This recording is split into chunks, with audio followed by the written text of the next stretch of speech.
ЕСМ тргна по грантови за фасадата на зградата. Ке се враќа модерниот изглед на најголемиот производител на струја. Веќе се побарани пари од меѓународните финансиски институции. Се чека да се види колку ќе одобрат, па да се објави повикот со кој ќе се собираат идејни решенија. Тогаш ќе се знае точната сума колку ќе чини симнувањето на распаднатиот барок. Планот е да се среди на дворешниот и внатрешниот дел на зградата. За тоа време околу 300 вработени во дирекцијата од плоштадот ќе бидат преселени на друга локација од каде ќе работат. Надежите се дека за една година ќе почне реализацијата. Пред известно време првиот човек на ЕСМ во интервју за Телма зборуваше за овој проблем.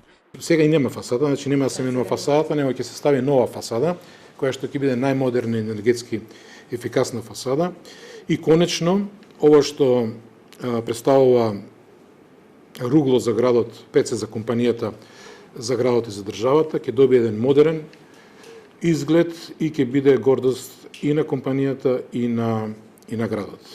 Неодамна во јавноста се зборуваше и дека на ЕСМ ќе му бидат вратени 16 милиони евра, колку што инвестирале во зградата која првично беше планирана за нив, но сега таму е Министерството за енергетика.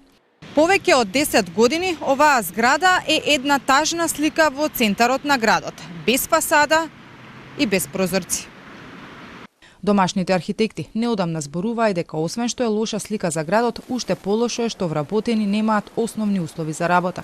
Се почна во 2014 година, кога во Скопје атрактивен стана барокот. Во тој период во овој објект сместени беа и ЕСМ и Евана, но австриската компанија одамна функционира во друга зграда, а сопственоста на објектот во центарот на градот е целосно на електрани.